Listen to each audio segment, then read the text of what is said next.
Hello friends, welcome to most awaited and most interesting topic of English grammar, that is direct to indirect narration. এই ভিডিওটা করার আগে আমি নিজে অনেক স্টাডি করেছি, অনেক রিসার্চ করেছি যাতে করে বেস্ট পদ্ধতি বার করতে পারি যে সবচেয়ে সহজ উপায়ে যেন ভিডিও বানাতে পারি তোমরা বুঝতে পারো পুরোপুরি ন্যারেশন। টোটাল 2 থেকে 3 ঘন্টা কোর্স হবে ন্যারেশন, যার মধ্যে থিওরি সাইড মানে রুলস শুদ্ধ থিওরি এবং প্র্যাকটিক্যাল সবকিছু থাকবে। এবার যখন আমি রিসার্চ করছিলাম, স্টাডি করছিলাম, ইউটিউবে ভিডিও দেখছিলাম, বইয়ের মধ্যে রুলসগুলো পড়ছিলাম, এত রুলস লেখা আছে যে আমার নিজের কয়েকবার ঘুম পেয়ে গেছে মাঝখানে। সো আমি চাই না সেম জিনিসটা তোমাদের সাথে হোক, এই জন্য আমি রুলস দিয়ে শুরু করব না, একটা পুরোপুরি নতুন পদ্ধতিতে আমরা আজকে ন্যারেশন শিখবো। যে শুরুতে আমরা প্র্যাকটিক্যাল সেন্টেন্সগুলোকে কনভার্ট করব ডাইরেক্ট থেকে ইনডাইরেক্ট স্পিচে, তারপরে এক একটা সেন্টেন্স ধরে আমরা রুলস দেখব, মানে শুরুতে হবে প্র্যাকটিক্যাল আর পাশাপাশি রুলস দেখব যে কেন এই প্র্যাকটিক্যালগুলো আলাদা আলাদা সেন্টেন্সে আলাদা আলাদা রকম হচ্ছে। এই 7টা সেন্টেন্সই একটা অপরটার থেকে একটু আলাদা, যেগুলো করতে করতে আজকে প্রথম দিনেই আমরা অনেকগুলো রুলস বুঝে যাব, যেই রুলসগুলো কাজে লাগিয়ে পরে আমরা প্র্যাকটিক্যাল ভিডিও করতে পারবো। ন্যারেশন শুরু করার আগে আমাদেরকে কয়েকটা টার্ম ভালো করে বুঝতে হবে। সো প্রথম হচ্ছে what is direct speech and what is indirect speech. এখন আমরা জানি যে ডাইরেক্ট স্পিচ থেকে ইনডাইরেক্ট স্পিচে কনভার্ট করার নাম হচ্ছে ন্যারেশন, মানে ন্যারেট করা। এবার ডাইরেক্ট স্পিচ কি আর ইনডাইরেক্ট স্পিচ কি? নেতাজি সুভাষচন্দ্র বসু বলেছিলেন, তুমি আমাকে রক্ত দাও, আমি তোমাদেরকে স্বাধীনতা দেব। এটা হচ্ছে ডাইরেক্ট স্পিচ, মানে নেতাজি সুভাষচন্দ্র বসু যেভাবে বলেছিলেন তার কথাটাকে আমরা কোটেশনে সেম ভাবে রাখছি, ওইটা হচ্ছে ডাইরেক্ট স্পিচ। এবার ইনডাইরেক্ট স্পিচ কিভাবে হবে? আমি এসে তোমার কাছে বলছি, আমরা যদি ওনাদেরকে রক্ত দিই তাহলে উনি আমাদেরকে স্বাধীনতা দিবেন। একটা হচ্ছে তোমরা আমাকে রক্ত দাও, আমি তোমাদেরকে স্বাধীনতা দেব, এটা হচ্ছে সুভাষচন্দ্র বসুর ডাইরেক্ট কথা। আর ইনডাইরেক্ট কথাটা কি? উনি বলেছেন আমরা যদি ওনাকে রক্ত দিই উনি আমাদেরকে স্বাধীনতা দেবেন। এইটাই হচ্ছে টোটাল ডিফারেন্স ডাইরেক্ট আর ইনডাইরেক্ট স্পিচে। ফানি ওয়েতে যদি ব্যাপারটাকে বলি তাহলে ন্যারেশন আমাদের রোজকার জীবনে দরকার পড়ে থাকে চুগলি করার জন্য বা কারোর কথা আরেকজনের কাছে লাগানোর জন্য। ধরো তোমার নাম সুমন, তোমার বন্ধু আমাকে বলেছে, এরকম করে বলেছে যে সুমন না খুব বোর করে। এবার আমি এসে যখন তোমার বন্ধুর কথা তোমার কানে লাগাচ্ছি তখন এরকম করে কি বলবো যে তোমার বন্ধু বলেছে সুমন না খুব বোর করে? আমি কিভাবে বলবো তোমাকে, তোমার বন্ধু বলেছে তুমি নাকি ওকে খুব বোর করো। সো ও যখন কথাটা বলেছিল সুমন খুব বোর করে, ওইটা হচ্ছে ডাইরেক্ট স্পিচ, যেটা তোমার বন্ধুর ডাইরেক্ট মুখের কথা, ঠিক আছে? ওইটা হচ্ছে ডাইরেক্ট স্পিচ যে সুমন খুব বোর করে।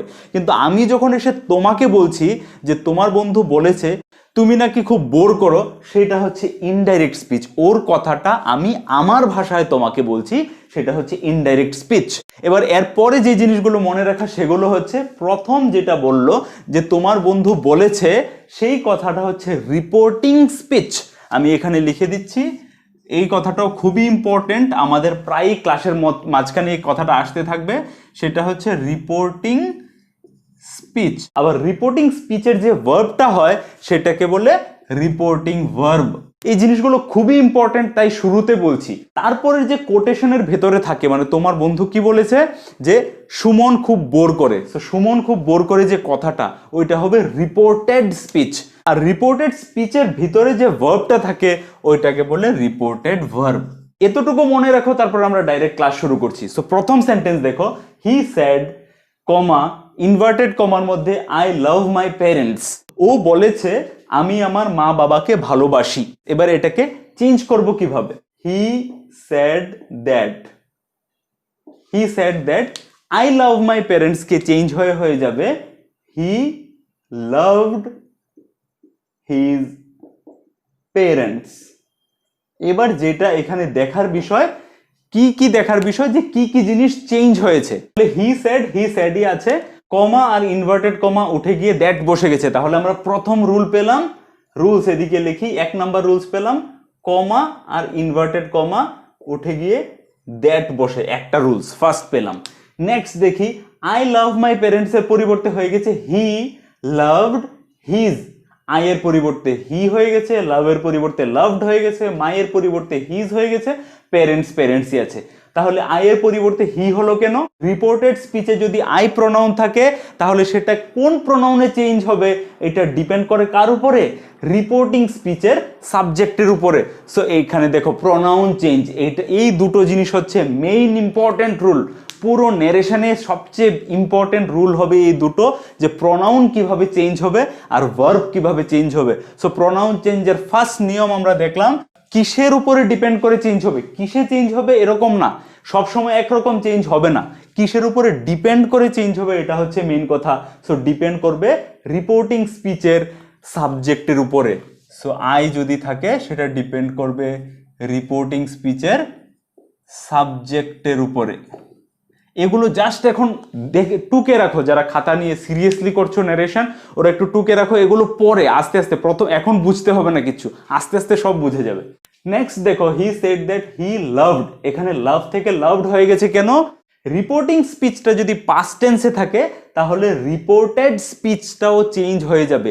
এবার রিপোর্টেড স্পিচটা কিভাবে চেঞ্জ হবে সেইটা আমাদের ভার্ব চেঞ্জে অনেক লম্বা লিস্ট, কিন্তু একটা একটা করে আমরা দেখব যে আমাদের রিপোর্টেড স্পিচটা কি আছে। রিপোর্টেড স্পিচটা আই লাভ মাই প্যারেন্টস, মানে এটা একটা সিম্পল প্রেজেন্ট টেন্স বা present indefinite tense, right? Present indefinite tense I love my parents. এবার প্রেজেন্ট ইনডিফিনিট টেন্স যদি থাকে এটা চেঞ্জ হয়ে যাবে পাস্ট ইনডিফিনিট। আবারও বলছি, এগুলো নিয়ে এখন মাথা ঘামাবে না, এগুলো জাস্ট আমি লিস্ট করে রাখছি, পরে এগুলো কাজে লাগবে, আগে ব্যাপারটা ভালো করে বুঝো। এবার আমরা এটাকে পাস্ট ইনডিফিনিটে চেঞ্জ করব। So he loved his parents. এবার মাই চেঞ্জ হয়ে হিজ কেন হয়েছে? কারণ মাই হচ্ছে একটা অবজেক্টিভ প্রোনাউন, যেটা কার অবজেক্টিভ প্রোনাউন? সাবজেক্ট হচ্ছে আই, আই এর অবজেক্টিভ প্রোনাউন হচ্ছে মাই, আর আইটা কার উপরে ডিপেন্ড করে চেঞ্জ হয়েছে? হি এর উপরে ডিপেন্ড করে চেঞ্জ হয়েছে। সো মাইটাও হি এর উপরে চেঞ্জ হবে। সো হি এর অবজেক্টিভ প্রোনাউন কি? হি এর অবজেক্টিভ প্রোনাউন হচ্ছে his. So he said that he loved his parents. এবার এতটা কঠিন মনে হচ্ছে, শুনতে মনে হচ্ছে, কিন্তু কোনো কঠিন না জিনিসটা। যখন পুরোটা ভিডিও কমপ্লিট হবে, এরকম ধরনের 3টে থেকে 4টে ভিডিও কমপ্লিট হয়ে যাবে, সমস্ত জিনিসগুলো জলের মতো ইজি মনে হবে। এখন জাস্ট দেখতে থাকো একটা একটা করে। Next sentence, Sujan said to me Arif is my friend. Sujan said to me, এটা হচ্ছে কি? এটা হচ্ছে রিপোর্টিং স্পিচ, এটা হচ্ছে রিপোর্টিং ভার্ব, আর এটা পুরোটা হচ্ছে রিপোর্টিং স্পিচ। কমা, ইনভার্টেড কমার মধ্যে Arif is my friend, Arif আমার বন্ধু, এখানে এটা হচ্ছে আরিফ ইজ মাই ফ্রেন্ড, এটা কি? Reported speech. যখন সেড থাকলো তখন কমা, ইনভার্টেড কমা উঠে সেড দ্যাট হয়ে গেল। যখন সেড টু মি থাকলো তখন হয়ে যাবে সুজন টোল্ড, সেড টু উঠে টোল্ড, মি তারপর কমা, ইনভার্টেড কমা উঠে দ্যাট। সো সেড টু থাকলে টোল্ড হয়ে যাবে, right? Next, Sujan told me that Arif is my friend. এটা আরিফই বসে যাবে এখানে, আরিফ ওয়াজ হিজ ফ্রেন্ড। এবার আমরা দেখব কি কি চেঞ্জেস হয়েছে এর মধ্যে। সো আমরা দেখলাম সেড টু থাকাতে সেড টু উঠে টোল্ড হয়ে গেছে, এটা হচ্ছে একটা। সো 2 নম্বর নিয়ম এখানে দেখলাম আমরা, সেড টু উঠে টোল্ড হয়ে গেছে। সো আরিফই হয়েছে, এখানে কোনো চেঞ্জ নেই। ইজ ওয়াজ হয়ে গেছে। ইজ ওয়াজ কেন হলো? এটা যেহেতু পাস্ট টেন্সে আছে। কি বলেছিলাম? যদি পাস্ট টেন্সে থাকে তাহলে এই সেন্টেন্সটা চেঞ্জ হয়ে যাবে। সো এটা কিসে চেঞ্জ হবে? আরিফ ইজ মাই ফ্রেন্ড, এটা কি সেন্টেন্স? এটা একটা সিম্পল প্রেজেন্ট টেন্স, তো এটা সিম্পল পাস্ট টেন্সে চেঞ্জ হয়ে যাবে। আরিফ ইজ উঠে ওয়াজ বসে গেল। সো আরিফ ওয়াজ, মাই উঠে আবার হিজ হয়ে গেল। কেন? এর আগেরটাতেও দেখেছি, সে মাই, এখানে কে? Sujan said to me Arif is my friend, এখানে মাই বলতে সুজনই বোঝাচ্ছে। সুজন বলেছে আমাকে, কি বলেছে? আরিফ আমার বন্ধু। সো আমার বলতে এখানে আমারটাকে, আমারটা হচ্ছে সুজন। সো সুজন হচ্ছে থার্ড পারসন, থার্ড পারসনের অবজেক্টিভ প্রোনাউন কি হয়? His. Arif was his friend. Okay, second sentence complete. Third সেন্টেন্সে এসো, মিষ্টু সেড টু ভাস্কর। মিষ্টু ভাস্করকে বলেছে I do not hate you, আমি তোমাকে ঘৃণা করি না। এবার কিভাবে চেঞ্জ হবে? মিষ্টু টোল্ড, সেড টু থাকলে সেড টু এর পরিবর্তে কি হয়ে গেল? টোল্ড হয়ে গেল। আমরা 2 নম্বর নিয়মে দেখেছি। মিষ্টু টোল্ড ভাস্কর, নামগুলো সবসময় নামের প্রথম অক্ষরটা বড় হাতের থাকে। মিষ্টু টোল্ড ভাস্কর, তারপর কি হবে, কমা ইনভার্টেড কমা উঠে গিয়ে that, Mishtu told Bhaskar that I do not hate you. এবার এখানে আইটা কিসে চেঞ্জ হবে, আমি তোমাকে ঘৃণা করি না, এখানে আমিটা হচ্ছে মিষ্টু, তো আমিটা কিভাবে চেঞ্জ হবে ওটা কার উপরে ডিপেন্ড করবে, মিষ্টুর উপরে। রিপোর্টেড স্পিচে যদি আই থাকে প্রোনাউন, তাহলে এটা চেঞ্জ হবে কার উপরে ডিপেন্ড করে, রিপোর্টিং স্পিচের সাবজেক্টের উপরে ডিপেন্ড করে। সো আই হচ্ছে মিষ্টু, সো মিষ্টুর পরিবর্তে কি হবে, এখানে একবার মিষ্টু বসে গেছে, আরেকবার যখন বসে প্রোনাউন বসে, আর এজ এ সাবজেক্ট বসবে তো সাবজেক্টিভ প্রোনাউন। মিষ্টুর সাবজেক্টিভ প্রোনাউন কি, শি, আর অবজেক্টিভ প্রোনাউন কি হবে, মেয়ের, মিষ্টু একটা মেয়ে, অবজেক্টিভ প্রোনাউন কি হবে, হার। এবার কি হবে, ডু নট কে চেঞ্জ করে কি লিখতে হবে, এখানে যেহেতু এটা পাস্ট টেন্সে আছে, আর যেহেতু পাস্ট টেন্সে আছে এই সেন্টেন্সটা চেঞ্জ হবে। এইটা কোন টেন্সে আছে, I do not hate you, এটা প্রেজেন্ট ইনডিফিনিট টেন্সে আছে, সিম্পল প্রেজেন্ট টেন্সে আছে, তাহলে সিম্পল প্রেজেন্ট টেন্স চেঞ্জ হয়ে পাস্ট ইনডিফিনিট টেন্স হয়ে যাবে। So Mishtu told Bhaskar that she I do not hate you, এটাকে চেঞ্জ করে আমাদের পাস্ট ইনডিফিনিট করতে হবে। সো শি কি হবে, ডিড নট, ডু নটটা ডিড নট হয়ে যাবে। এবার ডিড নট যখন হয়ে যাবে তখন হেটটা কি হবে, আমরা দেখেছিলাম টেন্সের ভিডিওতে, যখন ডিড বসে যাবে তখন ভার্ব সবসময় V1 ফর্মে থাকবে, সো হেটই থাকবে। এবার কি হবে, ইউর পরিবর্তে কি হবে, দেখো রিপোর্টেড স্পিচে ইউ আছে, আমরা কি এই নিয়ম পড়েছি, রিপোর্টেড স্পিচে ইউ প্রোনাউন থাকলে ওটাকে কিসে চেঞ্জ করতে হবে, এটা হচ্ছে আরেকটা নিয়ম, চলে এসো প্রোনাউন চেঞ্জের নিয়মে। আই থাকলে আমরা দেখেছি যে রিপোর্টিং স্পিচের সাবজেক্টের উপরে ডিপেন্ড করবে, কিন্তু যদি ইউ থাকে তাহলে সেটা রিপোর্টিং স্পিচের অবজেক্টের উপরে ডিপেন্ড করবে। এবার রিপোর্টিং স্পিচে অবজেক্টকে, রিপোর্টিং স্পিচ এখানে Mishtu said to Bhaskar, reporting স্পিচে অবজেক্ট হচ্ছে ভাস্কর, সাবজেক্ট হচ্ছে মিষ্টু। এবার ভাস্কর কি, ভাস্কর একদম থার্ড পারসন, আমিও না তুমিও না, মানে ফার্স্ট পারসন সেকেন্ড পারসন তো না, তাহলে ভাস্কর হচ্ছে থার্ড পারসন, থার্ড পারসনের অবজেক্টিভ প্রোনাউন এখানে হয়ে যাবে him. So Mishtu told Bhaskar that she did not hate him, Mishtu ভাস্করকে বলেছে যে সে ওকে হেট করে না। নেক্সট সেন্টেন্স দেখো, ভাস্কর সেজ, ভাস্কর বলে I do not love Mishtu, আমি মিষ্টুকে ভালোবাসি না। ভাস্কর সেজ, আগে ব্যাপারগুলো দেখো, ভাস্কর সেজ এটা কি, রিপোর্টিং স্পিচ। এবার প্রথমেই দেখো বাকিগুলোর থেকে চেঞ্জ কিসে, ভাস্কর সেজ, বাকিগুলোতে সেড ছিল, সেড, এখানে হয়ে গেছে সেজ। সেজে আছে মানে কি, এটা সিম্পল প্রেজেন্ট টেন্সে আছে, এটা পাস্ট টেন্সে নেই। সো সিম্পল প্রেজেন্ট টেন্সে যদি থাকে রিপোর্টিং স্পিচটা যদি সিম্পল প্রেজেন্ট টেন্সে থাকে, তাহলে এখানে ভার্বের নিয়মে আমরা পড়ব যে সিম্পল প্রেজেন্টে যদি থাকে, সিম্পল প্রেজেন্ট বা ফিউচার, সিম্পল প্রেজেন্ট বা ফিউচারেও যদি থাকে, তাহলে রিপোর্টেড স্পিচে কোনো চেঞ্জ হবে না। শুধুমাত্র পাস্ট থাকলে, সেড থাকলেই চেঞ্জ হবে, শুধুমাত্র রিপোর্টিং স্পিচ পাস্ট টেন্সে যদি থাকে তাহলেই চেঞ্জ হবে। যদি সিম্পল প্রেজেন্টে থাকে, মানে প্রেজেন্ট ইনডিফিনিটে থাকে, তাহলে কোনো চেঞ্জ হবে না। কি হবে, ভাস্কর, এবার ভার্বে চেঞ্জ হবে কিন্তু ভার্বের ফর্ম চেঞ্জ হবে না, মানে টেন্স চেঞ্জ হবে না।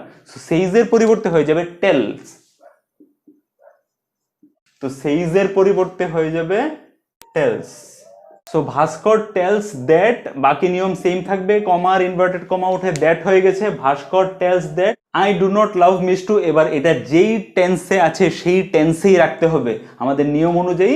যদি রিপোর্টিং স্পিচ প্রেজেন্ট ইনডিফিনিট মানে সিম্পল প্রেজেন্ট বা ফিউচারে হয়, তাহলে রিপোর্টেড স্পিচে কোনো টেন্সের পরিবর্তন হবে না।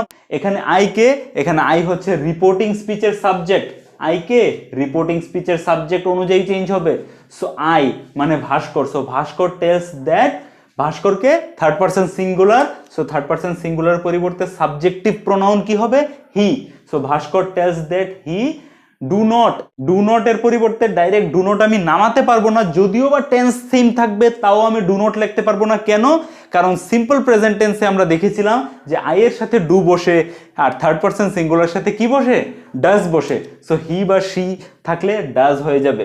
এটা কিন্তু ভার্বের ফর্ম চেঞ্জ হয়েছে কিন্তু টেন্সে কোনো পরিবর্তন হয়নি, টেন্স সেম আছে। সেটাই বলেছিলাম যে এটা যদি প্রেজেন্ট ইনডেফিনিট থাকে তাহলে টেন্স সেম থাকবে, ভার্বের ফর্মটা পরিবর্তন হতে পারে।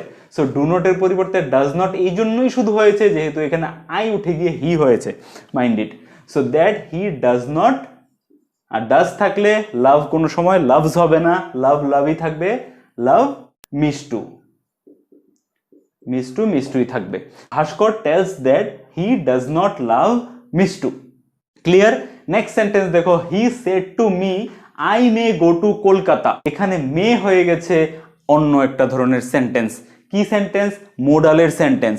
সো এখানে দেখো সেন্টেন্স টাইপে দেখো, এবার যে সেন্টেন্স টাইপ হচ্ছে আমাদের ই সাইডের মানে রিপোর্টেড স্পিচে কত ধরনের সেন্টেন্স হতে পারে। সিম্পল সেন্টেন্স হতে পারে, টেন্সের সেন্টেন্স হতে পারে, মোডালের সেন্টেন্স হতে পারে, ইম্পারেটিভ হতে পারে, এক্সক্লেমেটরি হতে পারে, অপটেটিভ হতে পারে। সো ইম্পারেটিভ, এক্সক্লেমেটরি আর অপটেটিভ এটা আমরা টোটালি একটা ভিন্ন ভিডিওতে দেখব। আজকের ভিডিওতে আমরা এগুলো দেখছি simple tense, simple sentence, tense আর মোডালের মধ্যে কিছু কমন জিনিস পুরো একটা একটা করে আবার আলাদা আলাদা ভিডিওতে দেখব। এগুলোর মধ্যে পজিটিভ থাকতে পারে, নেগেটিভ সেন্টেন্স থাকতে পারে, কোশ্চেন ইন্টারোগেটিভ সেন্টেন্স থাকতে পারে। সো পজিটিভ সেন্টেন্স আমরা অলরেডি দেখেছি, যেরকম আই লাভ মাই পেরেন্টস, এটা ছিল কি সেন্টেন্স? এটা টেন্সের সেন্টেন্স ছিল, পজিটিভ সেন্টেন্স। তারপরে আরিফ ইজ মাই ফ্রেন্ড, এটা একটা সিম্পল সেন্টেন্স ছিল, পজিটিভ সেন্টেন্স। তারপরে I do not hate you, এটা একটা নেগেটিভ সেন্টেন্স ছিল, টেন্সের সেন্টেন্স। তারপর I do not love Mishtu, এটাও একটা নেগেটিভ সেন্টেন্স ছিল, টেন্সের। তারপর I may go to Kolkata, এটা একটা মোডালের sentence. I may go to Kolkata, আমি কলকাতা যেতে পারি। এবার এটাকে কিভাবে চেঞ্জ করব দেখো, he said to me, he told me, এতটুকু বুঝে গেছো? সেড টু মি থাকলে হি টোল্ড মি, ও আমাকে বলেছে, হি টোল্ড মি, কমা ইনভার্টেড কমা উঠে গিয়ে that, he told me that I may go to Kolkata. এখন বুঝে গেছো আই উঠে কি বসবে, কার উপরে ডিপেন্ড করে চেঞ্জ হবে? রিপোর্টিং স্পিচের সাবজেক্টের উপরে। আই রিপোর্টিং স্পিচের সাবজেক্টের উপরে, হি এর উপরে ডিপেন্ড করে চেঞ্জ হবে। So he told me that, he he থাকবে। মে থাকলে সবসময় চেঞ্জ হয়ে মাইট হয়ে যাবে, এটা হচ্ছে আমাদের আরেকটা নিয়ম। মে থাকলে চেঞ্জ হয়ে মাইট হয়ে যাবে। So he might, MIGHT। এবার যারা মোডাল ভার্বের ভিডিওগুলো ভালো করে দেখেছো ওরা জানো যে মোডাল ভার্ব যখন চেঞ্জ হয় তখন কোনো সময় ভার্বের ফর্ম চেঞ্জ হয় না, সবসময় মোডালের সাথে ভার্বের V1 ফর্ম ইউজ হয়। সো আই মেয়ের জায়গায় হি মাইট হলো, কিন্তু গো এর জায়গায় গোই থাকবে, আর বাকিটা তো সেম থাকবে, ওটা চেঞ্জের কিছু নেই। Go to Kolkata. এবার হচ্ছে আস্তে আস্তে easy. He told me that he might go to Kolkata, ও আমাকে বলেছে যে ও কলকাতা যেতে পারে। কিন্তু ডাইরেক্ট স্পিচে কি ছিল? হি সেড টু মি, ও আমাকে বলেছে I may go to Kolkata, আমি কলকাতা যেতে পারি। আমি কলকাতা যেতে পারি কথাটাকে চেঞ্জ করে আমরা কি করে দিলাম? ও কলকাতা যেতে পারে। He told me that he might go to Kolkata. Next sentence দেখো, she said to Priya are you going to college today. এবার এটা হয়ে গেল ইন্টারোগেটিভ সেন্টেন্স, এটা হয়ে গেল ইন্টারোগেটিভ সেন্টেন্স। কিসের interrogative? Are you going, present continuous tense, তুমি কি আজকে কলেজে যাচ্ছ, এটা কি সেন্টেন্স হয়ে গেল? প্রেজেন্ট কন্টিনিউয়াস টেন্সের ইন্টারোগেটিভ। এবার দেখি রিপোর্টিং স্পিচটা কিসে আছে। রিপোর্টিং স্পিচটা আছে হি সেড টু প্রিয়া, ও প্রিয়াকে বলেছে। সেড আছে মানে পাস্ট টেন্স আছে, এটা পাস্ট টেন্সে আছে। যদি এটা পাস্ট টেন্সে থাকে তাহলে রিপোর্টেড স্পিচটা যেটা ইনভার্টেড কমার মধ্যে আছে ওটা চেঞ্জ হবেই। ওটা কিসে চেঞ্জ হবে ওইটা হচ্ছে ব্যাপার। সো কিসে আছে? এটা প্রেজেন্ট কন্টিনিউয়াস টেন্সে আছে। প্রেজেন্ট কন্টিনিউয়াস টেন্সে থাকলে এটা চেঞ্জ হয়ে যাবে পাস্ট কন্টিনিউয়াসে। সো প্রেজেন্ট কন্টিনিউয়াসে থাকলে এটা চেঞ্জ হয়ে যাবে পাস্ট কন্টিনিউয়াস। এবার কিভাবে চেঞ্জ করব? শি। এবার এরকম সেন্টেন্সে চেঞ্জ করার আগে দেখতে হবে যে রিপোর্টেড স্পিচটা যদি কোশ্চেন মার্ক থাকে মানে ইন্টারোগেটিভ সেন্টেন্স থাকে তখন সেড টু এর জায়গায় আর টোল্ড হবে না। কি হবে? যদি ইন্টারোগেটিভ থাকে তাহলে রিপোর্টিং স্পিচটাতে একটু আলাদা ধরনের চেঞ্জ হয়ে যাবে। কি চেঞ্জ হবে? সেড টু থাকলে এখানে আস্কড হয়ে যাবে, আস্কড। তাহলে ইন্টারোগেটিভে যদি সেড থাকে তাহলে চেঞ্জ হয়ে যাবে asked. Okay, so she asked Priya, she asked Priya, এখানে কমা আর ইনভার্টেড কমা উঠে দ্যাট হবে না, এখানে কমা আর ইনভার্টেড কমা উঠে কি হবে? ইফ বা ওয়েদার, ইফ বা ওয়েদার যেটা ইচ্ছা লাগাতে পারো। শি আস্কড প্রিয়া ইফ, এবার এই সেন্টেন্সটাকে চেঞ্জ করতে হবে, ইন্টারোগেটিভে আছে কিন্তু এটা আমাকে বানিয়ে দিতে হবে সিম্পল পাস্ট কন্টিনিউয়াসে। সিম্পল, এটাকে আর প্রশ্ন রাখবো না আমরা, প্রশ্নতে ছিল ডাইরেক্ট স্পিচে, ঠিক আছে? তুমি কি আজকে কলেজে যাচ্ছ, আর you going to college today? তো আমি যখন বলবো, এবার এটাকে বাংলাতে বোঝো একবার। শি সেড টু প্রিয়া, ও প্রিয়াকে বলেছে আর you going to college today, তুমি কি আজকে কলেজে যাচ্ছ? তখন ইনডাইরেক্ট স্পিচে আমি কিভাবে বলবো, আমি এবার কথাটা তোমাকে বলছি। ও প্রিয়াকে জিজ্ঞেস করেছে সে আজকে কলেজে যাচ্ছে কিনা, রাইট? বাংলাটা বোঝো আগে, ডাইরেক্ট স্পিচটা আগে বোঝো। শি সেড টু প্রিয়া, ও প্রিয়াকে বলেছে কোটেশনের ভিতরে তুমি কি আজকে কলেজে যাচ্ছ। এবার ওই কথাটা আমি এসে তোমাকে বলছি, তোমাকে কিভাবে বলবো? ও প্রিয়াকে জিজ্ঞেস করেছে সে আজ কলেজে যাচ্ছে কিনা, মানে প্রিয়া আজকে কলেজে যাচ্ছে কিনা সেটা জিজ্ঞেস করেছে। তাহলে এখানে প্রশ্ন নেই তো, সো আমাদেরকে এই প্রশ্নবোধকটা উঠিয়ে দিতে হবে। সো এটা প্রশ্ন কিভাবে হয়েছিল, যেহেতু আর অক্সিলারি ভার্বকে সামনে নিয়ে আমরা প্রশ্ন করেছিলাম, এবার অক্সিলারি ভার্বকে সামনে আর রাখা যাবে না, অক্সিলারি ভার্বকে পেছনে পাঠিয়ে দিতে হবে সব সময়। এটা ইন্টারচেঞ্জ করলেই অক্সিলারি ভার্ব আর সাবজেক্ট এই দুটাকে ইন্টারচেঞ্জ করে দিলে সিম্পল সেন্টেন্স হয়ে যাবে, আর একটা প্রশ্নবোধক সেন্টেন্স হয়ে যায়, ইন্টারোগেটিভ। সো এবার ইউকে আমার সামনে আনতে হবে। এবার ইউ যদি সামনে আসে তাহলে ইউ যে রিপোর্টেড স্পিচের যদি ইউ প্রোনাউন থাকে ওটা চেঞ্জ হয়ে কি হবে বা কার উপরে ডিপেন্ড করবে, চেঞ্জ কিভাবে হবে? রিপোর্টিং স্পিচের অবজেক্টের উপরে। রিপোর্টিং স্পিচে আমাদের অবজেক্ট হচ্ছে Priya, so are you going to college today, এখানে ইউটা হচ্ছে প্রিয়া, সো প্রিয়া হয়ে যাবে এখানে কি প্রিয়া থার্ড পারসন। থার্ড পারসনের যদি আমি সাবজেক্টিভ প্রোনাউন দেখি তাহলে কি হবে? হি, বা মেয়ে হলে শি, তাহলে whether she. Present continuous tense change করে কিসে নিয়ে যেতে হবে? পাস্ট কন্টিনিউয়াসে। সো পাস্ট কন্টিনিউয়াসের স্ট্রাকচার কি হয়? Was were plus ING form ভার্বের। সো ওয়াজ ওয়্যারের মধ্যে কি হবে? শি এর পরে কি হবে? ওয়াজ হয়ে যাবে। এখানে আর ছিল, আর গোয়িং ছিল, যেহেতু প্রেজেন্ট কন্টিনিউয়াস ছিল, সো পাস্ট কন্টিনিউয়াসের স্ট্রাকচার হচ্ছে ওয়াজ বা were plus ING form. So if বা ওয়েদার শি ওয়াজ গোয়িং, বাকিটা সেম, টু কলেজ। এবার today, today, tomorrow, that day, next day, এরকম যাই থাকবে ওগুলোকেও চেঞ্জ করবে। চেঞ্জ হয় কি হবে ওগুলোর জন্য আমি আলাদা চার্ট দিয়ে দেবো, বাস এতটুকু জানো যে টুডে থাকলে দ্যাট ডে হবে, দ্যাট ডে। সো পুরো সেন্টেন্সটা কি হলো? শি আস্কড প্রিয়া ওয়েদার বা ইফ যে কোনো একটা, she asked Priya if she was going to college that day, মানে শি আস্কড প্রিয়া, ও প্রিয়াকে জিজ্ঞেস করেছিল whether she was going to college that day, সে কি ওই দিন কলেজে যাচ্ছিল কিনা। সেই প্রিয়াকে জিজ্ঞেস করেছিল ও কি সেই দিন কলেজে যাচ্ছিল কিনা। এবার লাস্ট সেন্টেন্স দেখো আজকে, what are you doing now said my friend. এবার এই স্ট্রাকচারটা দেখো একটু অন্যরকম। What are you doing now, এখানে রিপোর্টেড স্পিচটা যেটা ইনভার্টেড কমার মধ্যে আছে ওইটা আমাদের শুরুতে চলে এসছে, আর রিপোর্টিং স্পিচ যেটা সেটা লাস্টে। সো এরকম ভাবেও সেন্টেন্স থাকতে পারে। সো আগে এটার বাংলা মানেটা বোঝো, what are you doing now, তুমি এখন কি করছো, তুমি এখন কি করছো। এটাতেও একটা প্রশ্ন জিজ্ঞেস করছিল, are you going to college today, এটাও একটা প্রশ্ন, কিন্তু এই প্রশ্নটা আর এই প্রশ্নের মধ্যে সিমিলারিটি আর ডিসিমিলারিটি কি?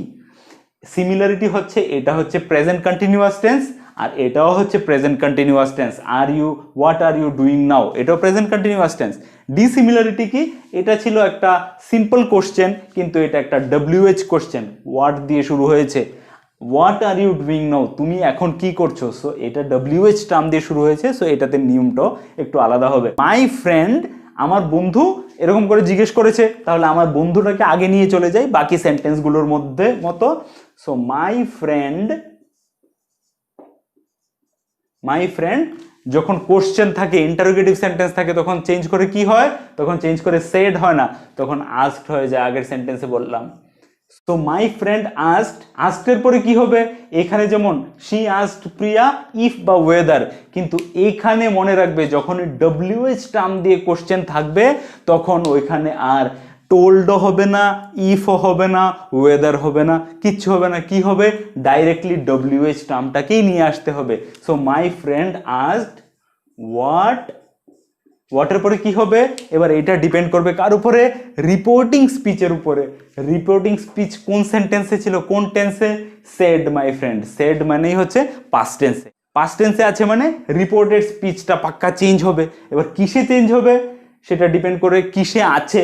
এখন আছে প্রেজেন্ট কন্টিনিউয়াসে, আর আমরা দেখেছিলাম প্রেজেন্ট কন্টিনিউয়াস থাকলে কিসে চেঞ্জ হবে? পাস্ট কন্টিনিউয়াসে চেঞ্জ হবে, মানে আগের সেন্টেন্সটার মতোই।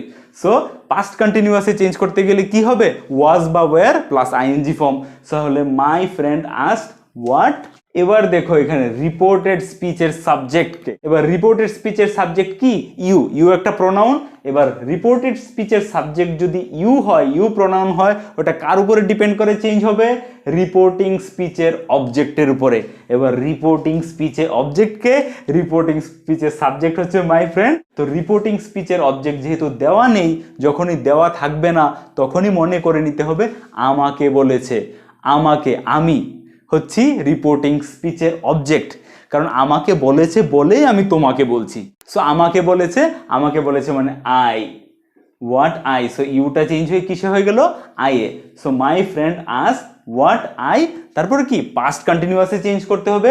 আর আই এর সাথে তো ওয়্যার বসে না, আই এর সাথে বসে ওয়াজ।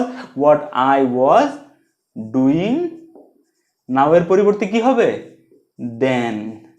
স্টপ, এটার কোশ্চেন মার্ক হবে না। So my friend asked what I was doing then. আমার বন্ধু জিজ্ঞেস করলো আমি তখন কি করছিলাম। এই 7টা সেন্টেন্স দিয়ে আমি একদমই এটা আশা করছি না যে তোমরা সমস্ত রুল বুঝে গেছো। জাস্ট যেখানে যে রুলটার দরকার পড়েছে এটা বলেছি, এবং এই জিনিসগুলো যখন 3 থেকে 4 বার রিপিট হবে তখন আস্তে আস্তে সমস্ত জিনিসগুলো ক্লিয়ার হয়ে যাবে। এখনকার জন্য স্ক্রিনশট নিয়ে নাও। পরের ভিডিওগুলোতে আমরা আবার এভাবে প্র্যাকটিস করব, এবং পাশাপাশি একটা ভিডিওতে ডেডিকেটেডলি সমস্ত চার্টগুলো দিয়ে দেবো আমি। এটা প্রথম ভিডিও ছিল, তাই আই এম শিওর যে একটু কনফিউশন হচ্ছে, কিন্তু ভয়ের কোনো ব্যাপার না। 3টে থেকে 4টে ভিডিওর মধ্যে তোমাদের পুরো ন্যারেশন ক্লিয়ার হয়ে যাবে। তারপরেও কোনো ধরনের সওয়াল সুঝাব থাকলে নিচে কমেন্ট বক্সে লিখে জানাবে। ভিডিওটা ভালো লেগে থাকলে একটা লাইক করবে, বন্ধুদের সাথে শেয়ার করে দেবে। দেখা হচ্ছে আবার ন্যারেশনেরই ভিডিওতে। ততক্ষণের জন্য take care and keep learning.